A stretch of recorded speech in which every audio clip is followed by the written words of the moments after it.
अस्सलाम वालेकुम भाईजान, क्या हाल है? ठीक है आप? उम्मीद होगी आप बिल्कुल ठीक ठाक होंगे। आज आज मेरा मकसद है, मैं एक दूसरी वीडियो बनाने वाला हूँ। पहले मैंने वीडियो बनाई थी 3-4 महीने पहले, उसके बाद बहुत बीच में डिले आ गया क्योंकि मैं थोड़ा लाइफ में ना बिज़ी हो गया था। आज वैसे वीडियो का मकसद तो ये है कि आपको बताना ऊबर ईट्स कैसे करनी है, मगर उससे पहले मैं 3-4 सवाल हैं दोस्त के, तो वो मैं कवर कर लेता हूँ। उसका पहला सवाल था, हमें यहाँ पे अगर मैं ऑस्ट्रेलिया आना चाहता हूँ तो मैं यूनिवर्सिटी में आऊँ या कॉलेज में आऊँ? तो मैं तो सजेस्ट करूँगा कॉलेज में मत आओ, क्योंकि डायरेक्ट यूनिवर्सिटी में आओ। मकसद यूनिवर्सिटी में आने का ये है कि आपको वीज़ा इजीली मिल जाता है। और जो मैंने तो कम ही लड़के देखे हैं जो कॉलेज में आते हैं, और वो बहुत ही रेयर हैं। तो मैं तो यही मशवरा दूंगा आप यूनिवर्सिटी में हो, ताकि आपका वीज़ा मिलने के चांसेस ज़्यादा होते हैं यूनिवर्सिटी में। दूसरी बात आई कि पैसे कितने बनते हैं। वो मैं बताऊंगा नहीं, क्योंकि जब आप आएंगे खुद ही बना लीजिएगा। बस इतने इतने बन जाते हैं कि आप यूनिवर्सिटी कॉलेज की अपनी फ़ीस पे कर लेते हो। बाकी तीसरी बात आई कि पीआर आईटी में है या अकाउंटिंग में है। बेसिकली पीआर तो है दोनों में, मगर मिलना दोनों में ही मुश्किल है। मुश्किल से मुराद ये कि आपको ना 95 से 100 पॉइंट्स चाहिए, और वो कोई इतना इजी काम नहीं है। आप ये ना समझे कि सिर्फ मैं कर लूँगा, कोई बहुत इजी है। नहीं है, आपको 4-5 साल तो आराम से लग जाएंगे कोई स्टडीज़ कंप्लीट करने के बाद। उसके बाद प्रोफेशनल ईयर के भी 5 पॉइंट्स होते हैं, और वो यूँ होता है 1 साल का करना पड़ता है प्रोफेशनल ईयर। बेसिकली कहने का ये मकसद है, आपके 4-5 साल तो किधर भी नहीं गए। और बाकी बात रही कि अगर आप कहते हो कि मुझे इजी वे चाहिए पीआर लेने का, तो आप जाएं सीधा रीजनल एरियाज़ में पीआर लेना थोड़ा इजी होता है as compare to Melbourne, Sydney, जो मेट्रोपॉलिटन एरियाज़ हैं। पांचवी बात यह है कि वीज़ा रेशो आजकल तो जैसे कोविड की वजह से इन लोगों ने वीज़ा देना बढ़ा दिए हैं इंटरनेशनल स्टूडेंट्स को, क्योंकि यहाँ पे रिसेशन आ गई है और इनको चाहिए भी वर्कर्स की ना। यहाँ पे मोस्टली काम करते हैं इंटरनेशनल स्टूडेंट्स। जो भी मोस्टली काम करते हैं ना, वो इंटरनेशनल स्टूडेंट ही होते हैं, हमारे जैसे। जैसे जैसे आप यहाँ पे फैक्ट्रीज़ वगैरह में भी जाएंगे, वहाँ पे भी इंटरनेशनल स्टूडेंट काम कर रहा होगा, या ऊबर ईट्स वगैरह सारे इंटरनेशनल स्टूडेंट काम कर रहे होते हैं।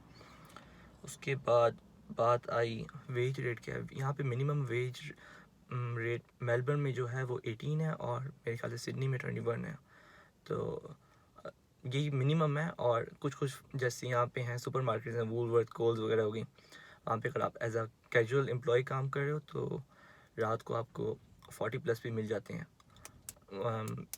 40+ ही वो होता है रात को, कि अगर आप 12 बजे के बाद पेनल्टी रेट मिल जाता है उनको।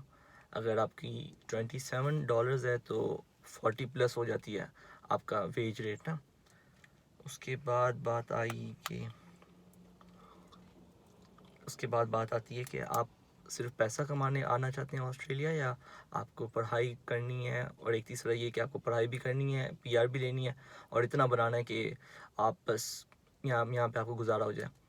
तो पहला वाला जो है सिर्फ पैसा बनाना है, तो वो थोड़ा रिस्की काम है, क्योंकि यहाँ पर लड़के आते हैं कॉलेजेस और यूनिवर्सिटीज़ में। जैसे अगर आप आ रहे हैं मास्टर्स ऑफ आईटी करने आ रहे हैं, और आप कॉलेज में ट्रांसफ़र कर लेते हैं ऐसे, जो जिसकी फ़ीस होती है 500, मगर उसमें आपको वही वाला कोर्स नहीं मिलेगा मास्टर्स ऑफ आईटी वाला। उसमें ये होता है डिप्लोमा के कोर्सेज़ होते हैं। डिप्लोमा वही होता है जो सर्टिफिकेट जिनका कोई फ़ायदा नहीं होता यहाँ पे भी। और अगर आप 1.5 साल डिप्लोमा करते भी हैं, आप महीना $500 पे कर रहे हैं उनको, 1.5 साल के बाद पता चलता है कि कॉलेज बंद हो रहा है। कॉलेज क्यों बंद हो रहा है? क्योंकि वो वैसे फ़ेक सर्टिफिकेट देने, यही बात हो गई, जैसे फ़ेक ही होता है। बाकी जो ज़्यादातर खुले होते हैं यहाँ पे कॉलेजेस छोटे वगैरह, वो हमारे देसियों ने खोले होते हैं, हम अपने देसियों के लिए, ताकि वो सिर्फ आगे कमा कमा के ना 10 साल तक यहाँ पे बस कमाते ही रहें, और उसके बाद 10 साल के बाद पाकिस्तान वापस चले जाएँ। दूसरा ये है कि आपने अगर पीआर लेनी है तो आप इतना इतना बनाएं कि बस आपकी फ़ीस निकल जाए और आपका रेंट वगैरह खर्चा वगैरह निकल जाए। और तीसरा ऑप्शन ये भी है, लड़के कहते हैं कि हम इतना पैसा बना सकते हैं कि यहाँ पे फ़ीस भी निकालें, घर भी भेजें, और साथ साथ पढ़ाई भी करें। तो मेरे ख्याल से इतना नहीं हो सकता, क्योंकि आप दो काम कर सकते हैं, सिर्फ पढ़ाई कर सकते हैं और अपनी फ़ीस पे कर सकते हैं, और या बस सिर्फ पैसा कमा सकते हैं। तो आप पे डिपेंड करता है आप किस तरह करना चाहते हैं। चलें अब आते हैं ऊबर ईट्स करने। ऊबर ईट्स मैं ऊबर ईट्स ही करता हूँ मोस्टली। और आवर्स की रिस्ट्रिक्शन होती है 20 आवर्स की होती है। एबीएन पे यूँ होता है कि मोस्टली लोग कहते हैं एबीएन पे कि आपकी इनकम शो होती है, आवर्स शो नहीं होते, मगर ये आप पे डिपेंड करता है। और मैं किसी को सजेस्ट नहीं करूँगा कि आप 20 आवर्स से ऊपर काम करें, क्योंकि ये आप रिस्क लेंगे। मैं आपको नहीं कभी सजेस्ट करूँगा कि 20 आवर्स से ऊपर काम करें। चलें ऐप खोल के बताते हैं आपको कैसे होती है उबर ईट्स।